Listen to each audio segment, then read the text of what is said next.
Hello and welcome to the magic of fishing. Today you join me on the banks of the River Thames, and I've got a confession to make, or at least a fishing confession, and this is my first time on Old Father Thames.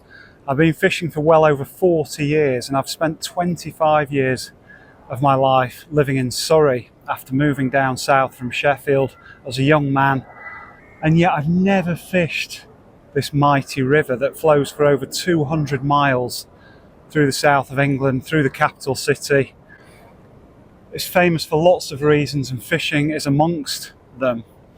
But for whatever reason, life has been getting in the way, and kids, work, I can chuck any number of excuses at it, but for whatever reason I'd never got round to trying the Thames, maybe a bit daunted by the size of the river and not knowing where to park, where to fish, which clubs I needed to be a member of. But I must owe today's pilgrimage to two people, or I must thank two people. The first of which is Neil Waite, who is a Thames addict. He's fished the river for many years and he's had some mega catches out of here, big barbel, big chub. Wrote a book on carping on rivers, and he met me at Marsh Farm, a commercial fisher in Surrey, earlier this year, and straight away was on at me, you've got to fish the Thames, you've got to try the Thames. So thanks Neil, I'm here today giving it a go. And secondly, Trevor Hopkins, who's the fisheries manager of Farnham Angling Society. They own this fantastic stretch of river between Old Windsor and Datchet, and he's been a brilliant source of information and encouragement throughout this first season with the club. It's a fantastic club, really welcomes new members, wants its members to catch fish and do well.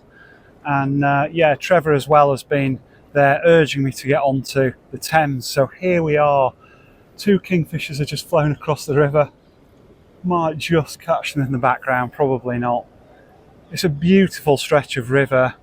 It's midsummer, there's flowers blooming everywhere, and I've come as early as you're allowed on this stretch. It's about 8 in the morning. I've already set up. I've got my feeder rod here, going to start on that much like I would on the Trent, and that really is the closest comparison to anything I've fished. And then I've got my stick float centre pin outfit set up for doing a bit of trotting once we've given the feeder a good hour or two. And I've chosen this swim not too far downstream from two huge weirs. Perhaps it's one weir, but there's two distinct arms to it, if you like, or sides, and the white water sweeps down in front of me. Some rather modest properties on the far bank, and you can see the water's really quite clear. You might be able to see all those fry down there against the sandy bottom. So I'm thinking quite traditional fishing here. We'll start on the feeder for an hour or two while it's still early, but I've got my bait waiter, keep net and landing net out in the water, got my waders on, and we'll have a go at trotting a bit later. Apologies for the sound of the plane coming over. In fact, I should make a more general apology right now. There's only one slight issue with fishing the Thames in Windsor, and that's you're right in the takeoff flight path of many planes from Heathrow. So yeah, already since I've been here there's been quite a number of big planes coming over quite low down, so hopefully the sound won't be an issue today. But we have got the noise, the very natural roar of the weir and occasional planes, or fairly regular planes, taking off. But there's a good amount of open water to go at here. Only one or two other anglers here with me on this Sunday, and I think one of the most exciting things about being here this morning, as another plane comes over, is it feels a lot like the Trent, which I grew up fishing as a young man. I was a lad when my granddad used to take me. You may have seen a fairly recent video this summer of me being back on my beloved Trent. And the Thames feels a lot like that river, and by that I mean it's big, it's wild, it's untamed. Okay, we've got some houses on the far bank, but there's so much water in front of me wild oxygenated water that's come over that weir, and I know from being told by the likes of Neil and Trev that there are many really seriously big fish in this river, and I'm not, expecting to catch them today at all. They're more for the dedicated bivvy boys or anglers prepared to wait overnight and fish into the dark, but there's some huge barbel in this stretch and huge carp, big chub, pretty much any fish you can think of, pike, perch, and that's what I love about this kind of river, natural fishing. It's unknown. There's also loads of bleak, there's loads of minnows, there's loads of fry right down in front of my feet. So on the feeder we're going to go with my mashed pellet mix, loads of different flavours, colours, sizes, 6, 8mm, micros, all soaked in water overnight. We're going to pack that into the feeder and fish an 8mm pellet on the hook, trying to catch something a bit better, maybe a bream, better roach, chub, whatever, you know me, whatever will pull the tip round, but hopefully avoid the really nuisance fish like the bleak, which I've been warned about. Likewise, I've got some corn, hemp, robin red, durable hookers, 8mm.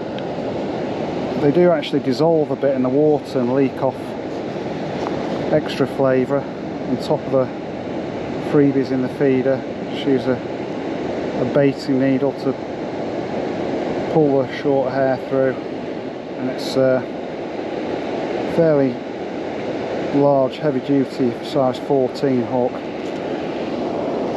It's down to a 2-ounce Farnham River feeder on a running rig. I've already clipped up about halfway across the river, just on the far side of the white water where there's a bit of a crease. Clipped up because I want to keep the baiting fairly accurate at distance. So I've already put in about 4 or 5 feederfuls of the mashed pellet. I've been told there's some big bream as well as the barbel and chub, but I've got a 3-ounce tip on, same rod that I used fishing the Trent not so long ago, and it really is pulled quite well round, even with a bit of a bow in the line. So for anyone thinking of giving the Thames a go, there's loads of free stretches or day ticket stretches if you do your research. Yeah, I'd say a 3-ounce tip's probably the minimum you want, but yeah, it's a beautiful, absolutely beautiful spot to sit and fish. My feet in the water, I've got my waders on today, it's lovely and warm. I think this might be purple loosestrife next to me, but I can't be sure. I do like my plants, my gardening, and particularly my wildflowers, but I'm no expert. And the sun's just coming out again as well. You can't beat an adventure on a new water, especially a big natural water. And it's, my adrenaline's going despite the fact I've not even had a bite just yet. Talking of which, I think it's time to give it a second cast, get a bit more bait in.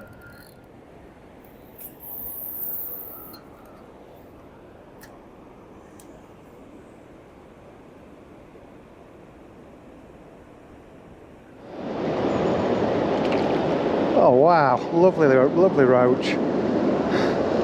That's a very nice first Thames fish. Absolutely lovely bar of silver to kick off my Thames adventure. It's a really nice bounce on the tip, dislodge the feeder, drop back. I've just been having a bit of fun with the fry down the edge. There's an unbelievable amount of small fish, and I've just been chucking in a little bit of mashed pellet, and they shoal up and ball up, turn into a real bait ball. I'll try and show you on the camera, and sometimes the perch are coming in, only small ones I think, but you suddenly see the fry scatter as little stripies come in. After an hour and 20, sitting it out on the pellet with that one roach. I'm really keen to see what's down there, so I've just switched over to a size 16 with double maggot. We'll still keep feeding the pellet. There's an instant bite. See, sometimes it just does your confidence a bit of good, especially on a new venue.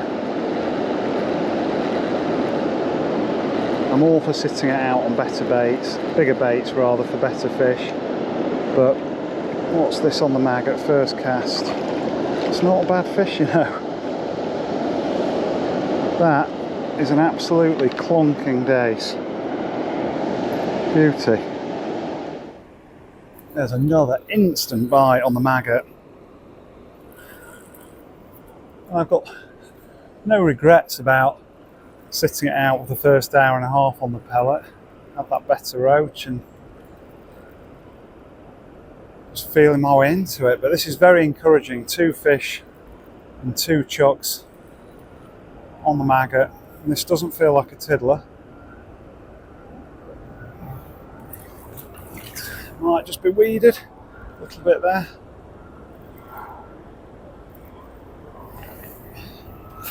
What have we got now?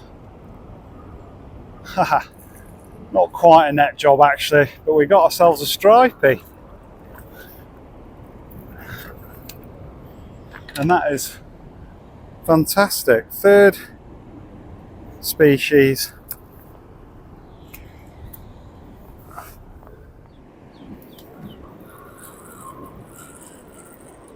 Another little drop back there.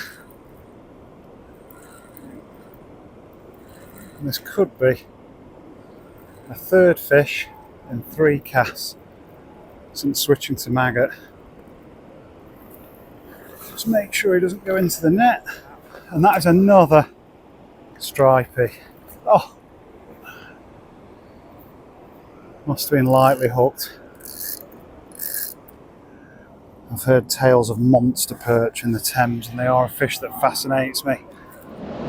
Not one of the monsters I was talking and dreaming about earlier, but definitely a nice fish. We got him. Look at that for a feisty Thames stripey.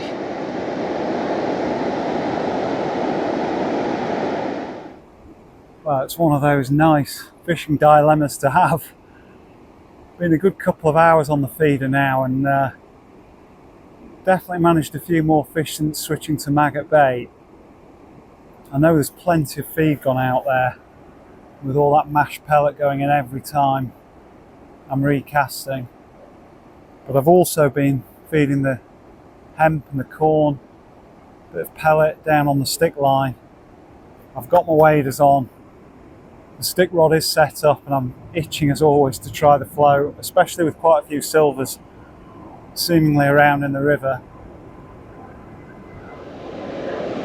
It'd be rude not to at least try maggot before switching to bigger baits, as I suspect we may need to do. So let's give it a go. Got 15-foot rod, so I'm only fishing a rod length out. Yeah, I can feel the bleak taking that on the way down. I have got an Olivet, bulk shotting in other words. We've even got bleak swirling at the float there. I was warned about this. So it's good depth really, not far off the rod tip. I'm fishing on a bit of a crease where the main current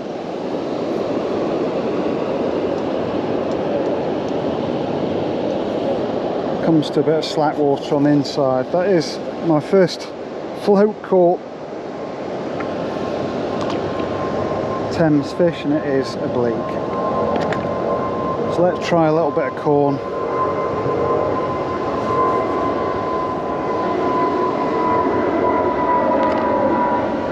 See whether all this feed that's been going in has brought any better fish.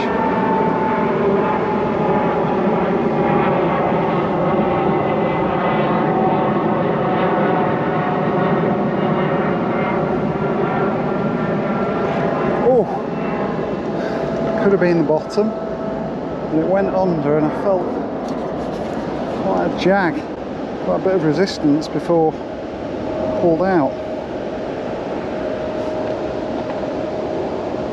I'm going to be an optimist and say that was a fish.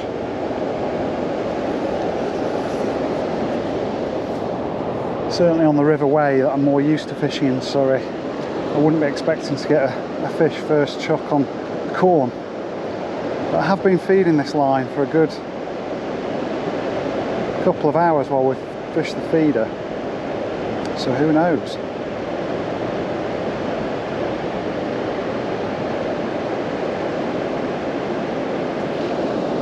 Could have been dragging again. The bait that time. Lovely with the sun out, glinting off the water. And there's another decent fish. Seems to be down that far end of the run, which is not surprising with the depth of water. That's where the bait will be hitting the bottom. Oh, but this would be dream fishing on the way. The roach don't tend to average this kind of size. It's just a lifter. Another disgorger job, which shows how hungry they are.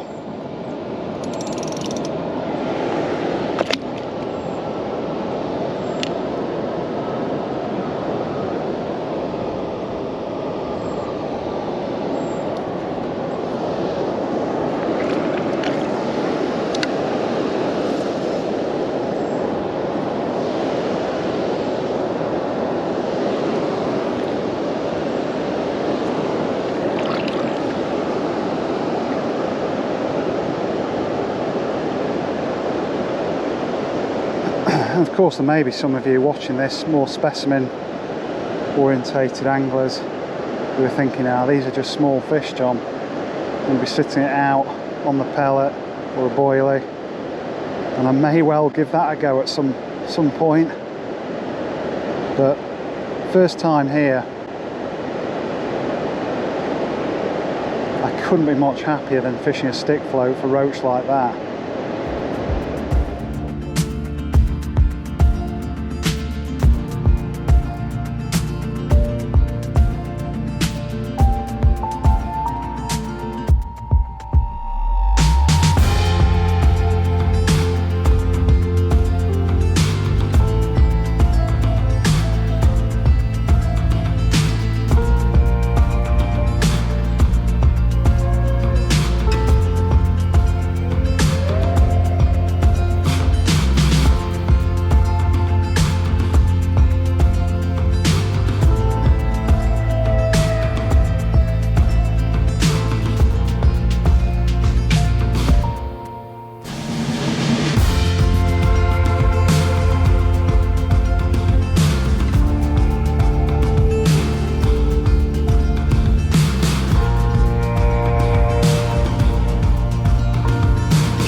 And this is just dream fishing for me.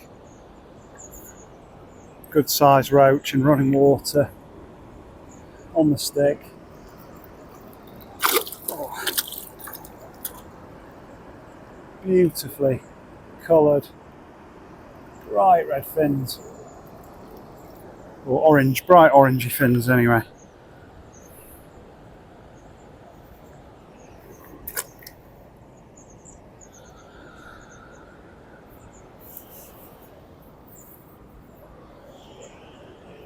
And I'm trying to keep my excitement in check. Carry on fishing well, because this is a very good start on the float. And I'm sure if Neil and Trevor are watching, They'll be thinking or saying, "I told you so." And all I can say in return is, "Thank you, lads, for pushing me."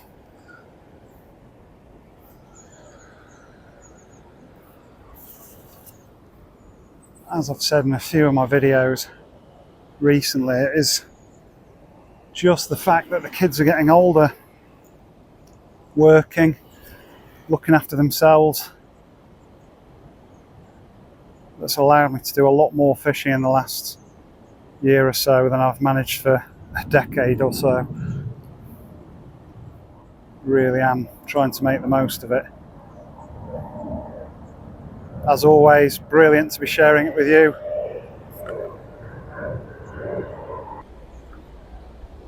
Yeah, every time I think I've probably dragged bottom, it comes back without the bait.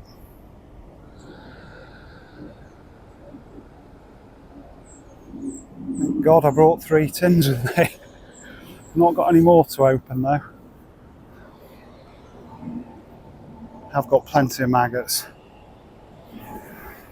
Keep a few going in to keep the bleak happy. And we've got the pellet as well.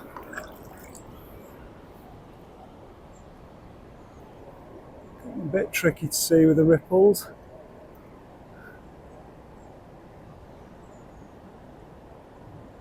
May need to consider a bigger float.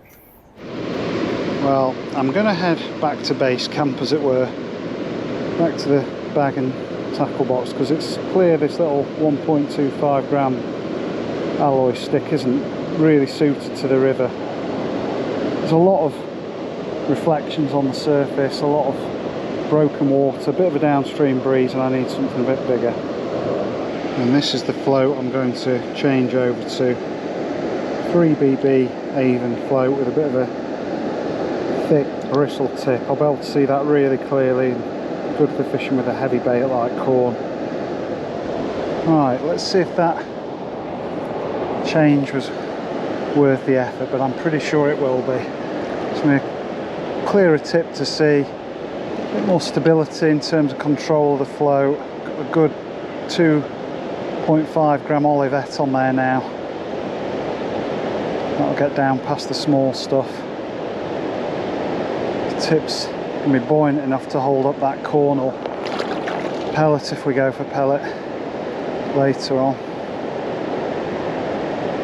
It should be clearer now, just like that, when it's a bite rather than dragging bottom. That's very satisfying after taking the time to make the change. That would be a nice roach on the way. Good 3 or 4 ounce. It's the smallest one yet. And interestingly, they're all disgorge jobs. So really having this bait. Now, this is already much easier to control and see down the swim. There's another fish. You can really see when the tip goes under. Beautiful fishing. It's only early afternoon. If this is set to continue for the afternoon, then celebration time. This one just in the corner for once. Yeah, that wind's really picking up now. It's nothing too difficult. Just glad I did change that float. I'd certainly be time to do that now, if not. Just so the rig's not getting pulled all over the place. And it's days like this I'll dream about in the depths of winter. Standing in the river in a t-shirt, watching a float go down, catching nice roach. And don't get me wrong, I can enjoy my fishing in winter as well, but These are the days we all remember.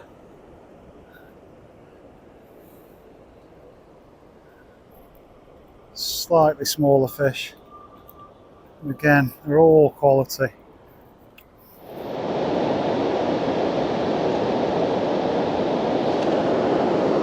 There's another.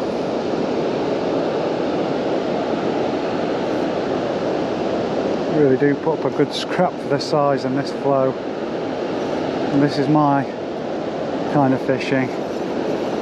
Trotting for decent roach on a big river. I may have found my second Trent.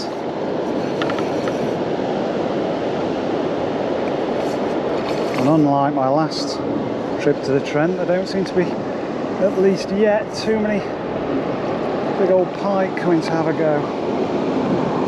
What a beautiful roach. And yeah, the question I'm asking myself at the moment is, why have I left it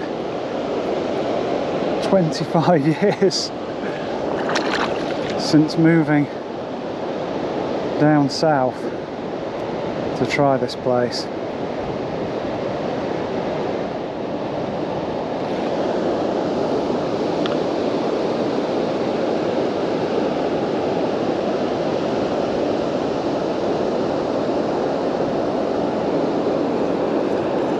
Fantastic fishing.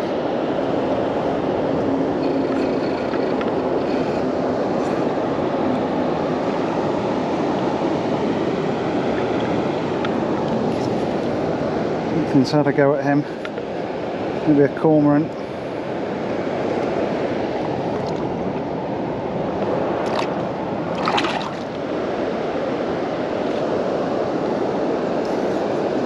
Right at the beginning of the trot.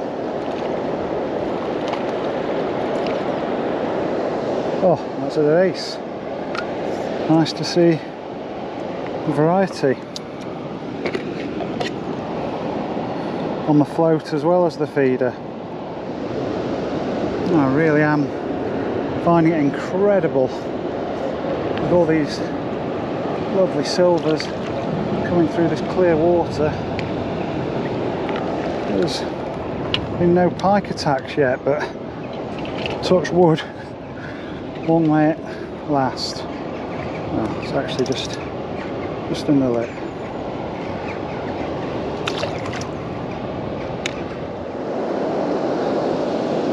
Oh, quality roach in the sun. Happy man.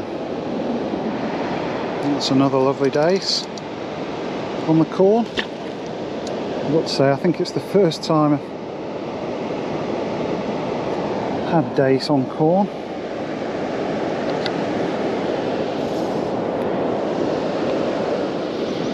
And with all these quality roach, it's making me think tares, hempen tares next time. Didn't have any ready prepared this time, but corn is doing me proud. Another lovely fish comes to hand. Beautiful. Oh, it's the best one yet. Good £1/2 pound. Oh.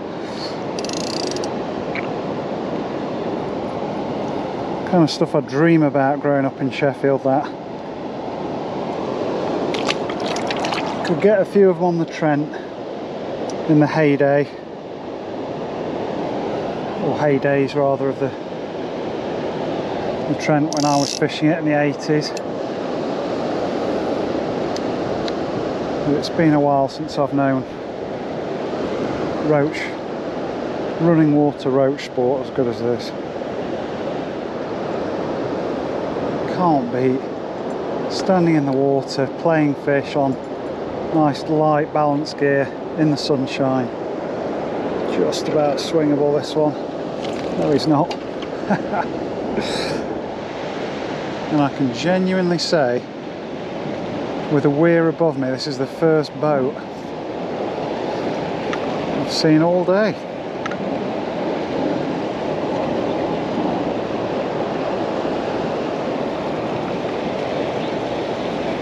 maybe a bit lost.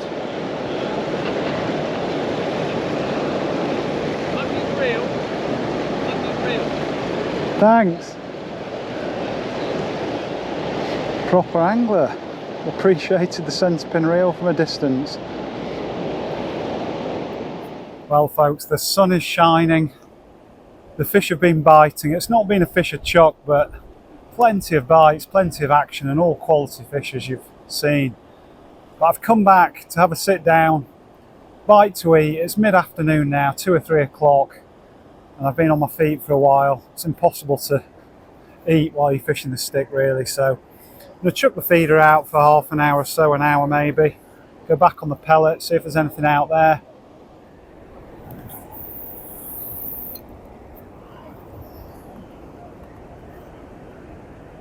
And what have we got on the feeder? Could be another roach, even on the pellet.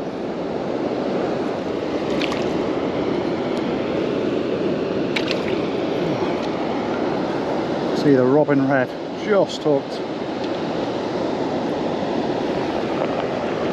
They're still feeding on the feeder as well. Right, back on the float after a bit of a lunch break and a couple of roach on the feeder. Let's see if they're still there. I must confess I've not been keeping up the feed because I've run so low.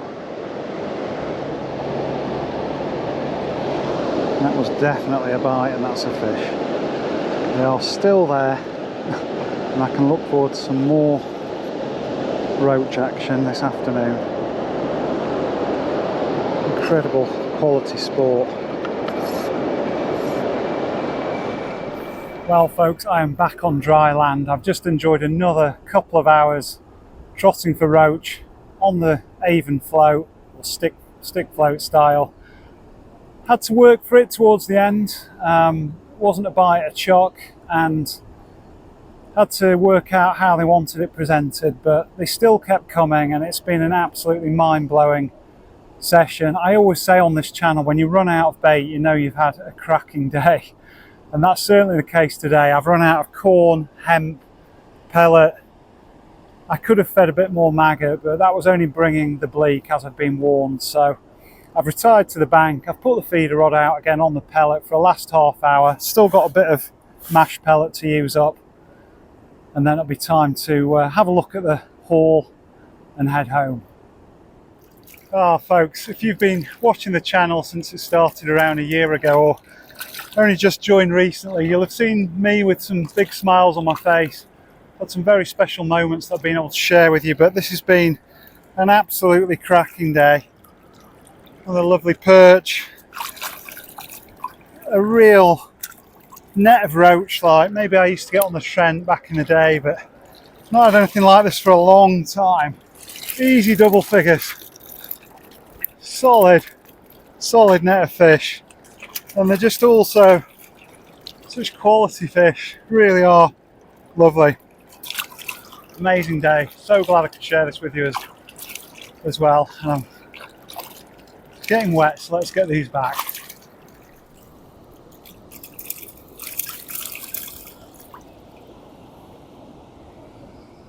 What a memorable day's fishing, and that's what it's all about, making memories.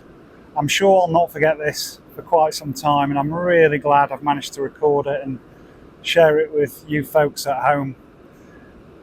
I must say thanks again to Neil Waite for pushing me to finally come and fish this magnificent river. I can't believe it's taken me 25 years, and all this time I've been living within half an hour's drive of fishing of this quality, but you know, life is busy, and I've certainly enjoyed lots of other great fishing around Surrey and beyond, so I'm trying to see it as the start of a new adventure instead. I'm sure it won't be too long before I'm back on the banks of the Thames, whether it's this fantastic stretch run by Farnham Angling Society or somewhere else. As Neil once pointed out to me, there's 215 miles of this river, and even in a whole lifetime you couldn't fish it all.